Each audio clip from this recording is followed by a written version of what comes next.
Hey everybody, it is Rolly, and what I wanted to do today is share a full moon forgiveness ritual. So I've done this in Soulful Life Hacks. We did a little bit of that in a different form of it in our Inner Moon Goddess circle this week, and so I just wanted to be able to share it. So we have like all this energy that's going on. It is Halloween, it is the full moon, so all these different things are happening all right now. And so what I wanted to do is share a little bit about what it is that's happening around like not what's happening or what could happen. And so this is part of my ritual that I do for my full moon ritual, and so this is just a portion of it. So I'm just sharing my full moon forgiveness ritual with all of you, so that if this resonates for you, then you are able to do this and to be able to detach from those connections. And so that part I think is extremely important for us to be able to do. And so when I talk about forgiveness, and I do this a lot in terms of calling and talking in about forgiveness, so whether it's in one of my groups or it is when I'm doing one-to-one, is it's really important for us to be able to detach from the things that are actually holding us and keeping us stuck. And so forgiveness doesn't mean to be able to say that it's okay for whatever it is that happened or whatever it is that somebody has done to us. The forgiveness ritual is also really helpful for ourselves to be able to forgive ourselves about some of the things that we kind of get stuck on. Well, I should have, I could have, if ever, like all those kinds of things as well. So but the important part of forgiveness ritual is not to be okay with the situation or what it is that has happened if someone has harmed us, but it's about being able to detach the emotions that are attached to whatever it is that's going on with us in this moment. So I just wanted to be able to share a little bit about what it is that that looked like for us. And so in our Soulful Life Hacks, we actually did like a full meditation and asked like some deep, pretty heavy questions. You're welcome, Rebecca. So but it's just really important for us to be able to know that we need to let go, right? So it's that connection, that and it's that emotional connection. And like I said, it's not about being able to say, oh, okay, well, it's okay, that person like hurt us, and so then I should forgive them and we need to be friends again, or we need to have like a connection. We still need to, whatever it is that was going on, and if it was something that we have disconnected, it's about being able to disconnect the emotion to it. And so I was talking with someone today who we did the ritual with on Wednesday, and when we talked about it today, one of the things that she was saying is that like it just brought back a lot of things, and so like a lot more emotions have come up. And so if that's coming up, then that means that you haven't detached from the feelings of it, and so you might have to do it 2 or 3 times in order for you to be able to kind of take those layers or those chunks off of whatever it is that's going on.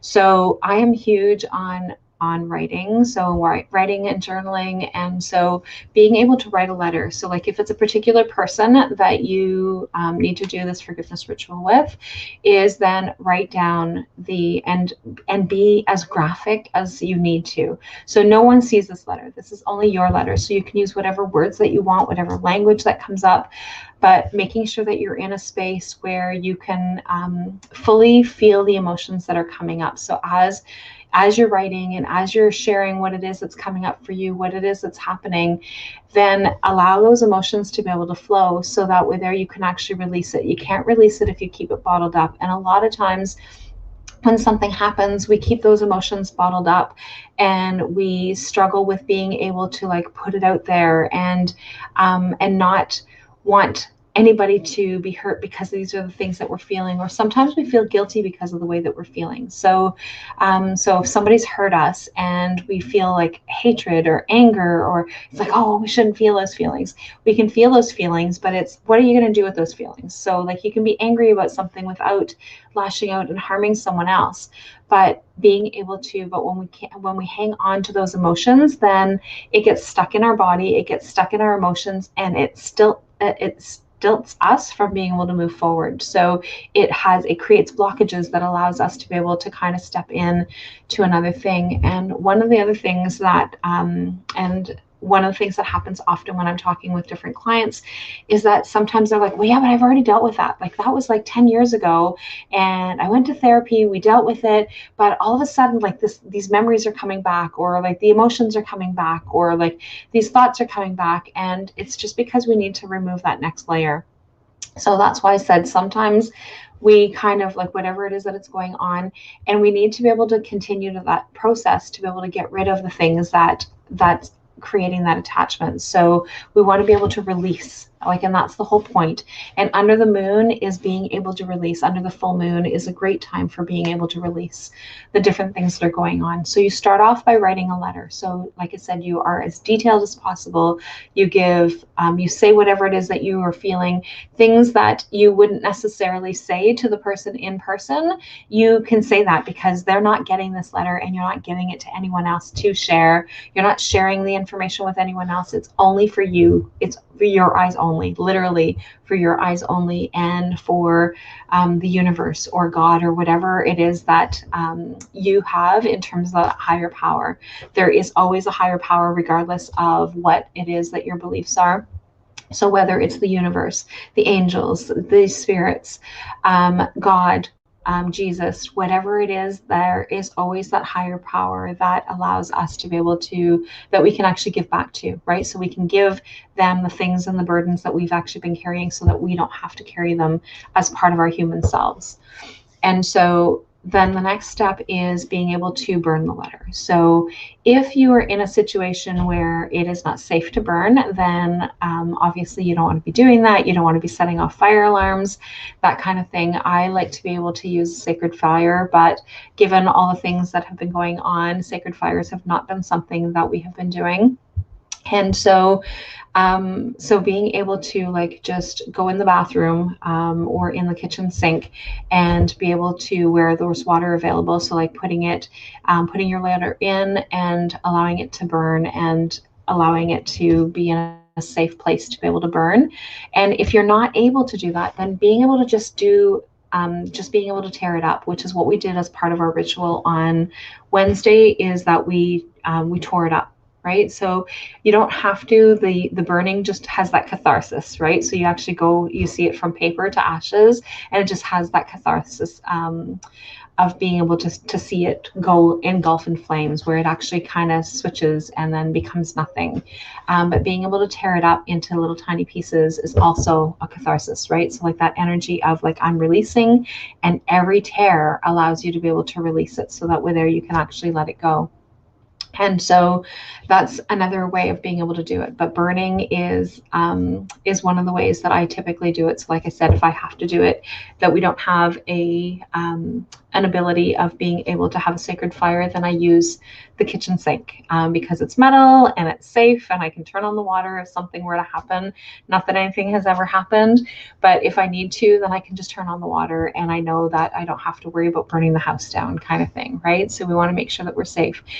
You can do it outside if it's safe to do so.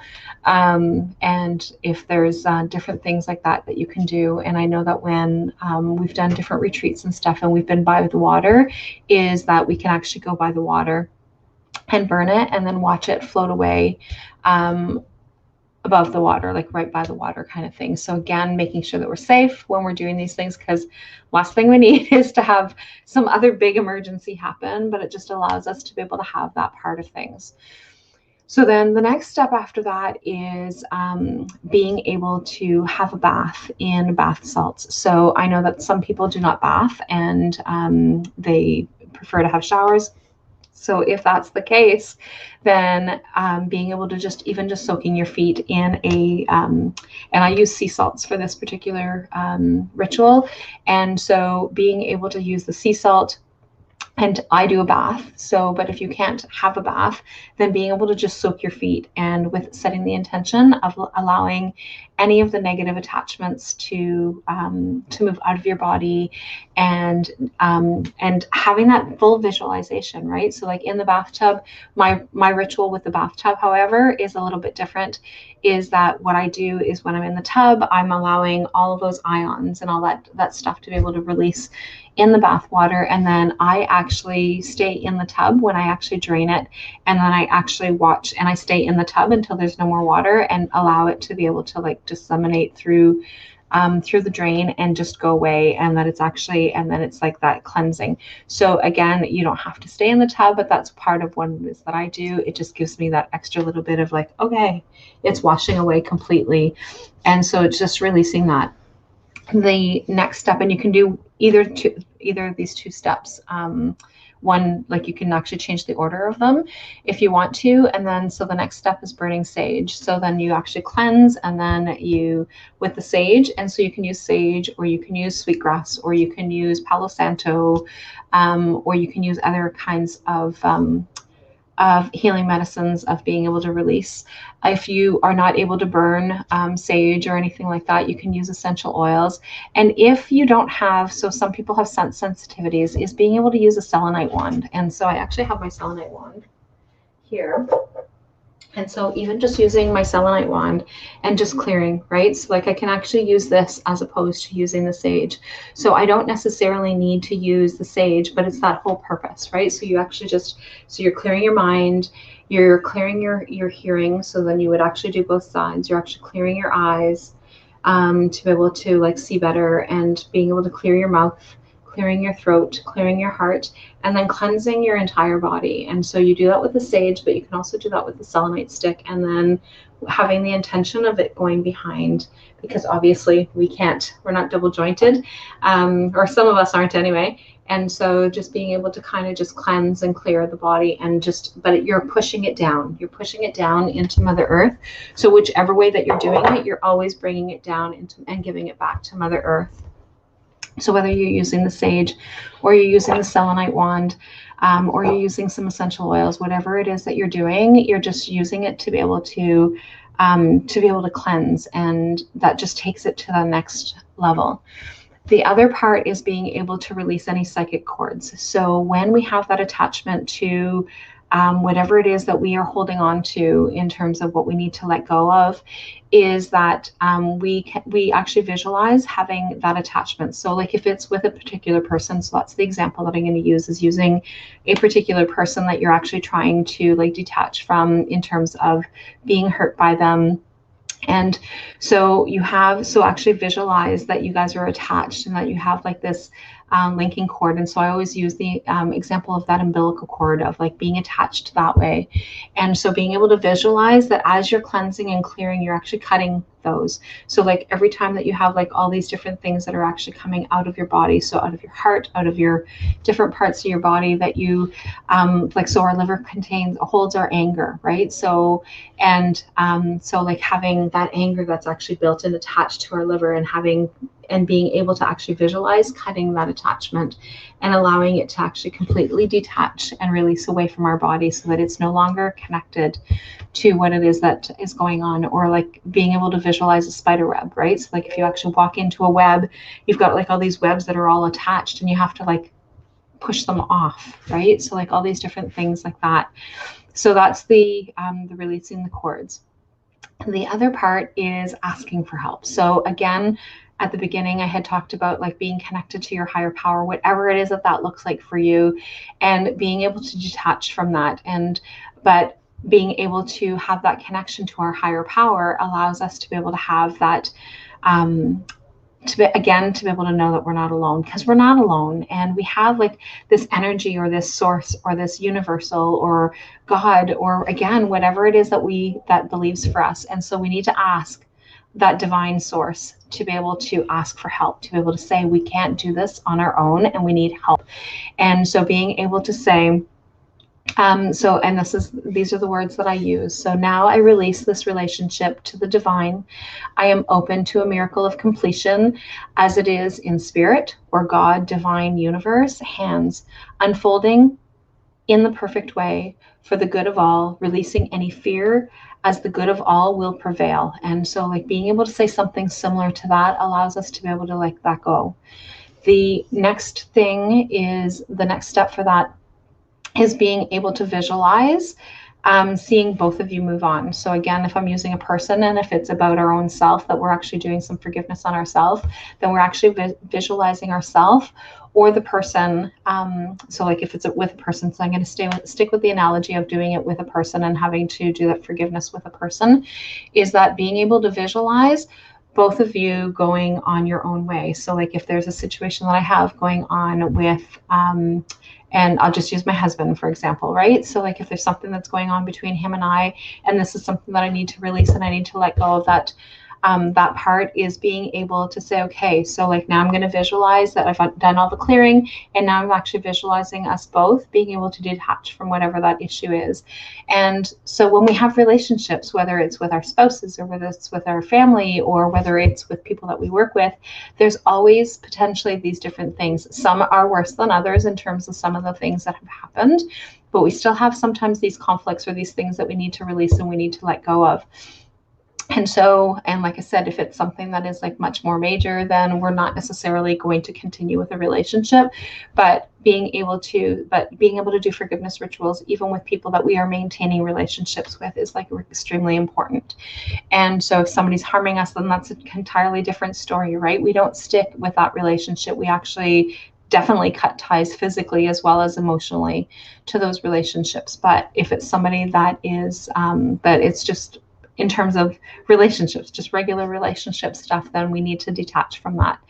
And so, and then the last part is, because sometimes we get stuck, and sometimes even though we've done like all of the steps and we've done all the rituals, is being able to again ask from our higher self, our higher power, our divine, to be able to ask for the willingness to be able to actually move through the ritual. And so be able to ask for help to be able to get through that forgiveness, because sometimes we get stuck on, well, I don't want to, right? So like, because it also feels kind of comfortable, right? So we get comfort in being angry with that person, so that it's like, and we feel that it's justifiable, and potentially it is, right? So depending on what the circumstances are, potentially it is justifiable that we should be angry with this person, that we shouldn't want to have a relationship with them.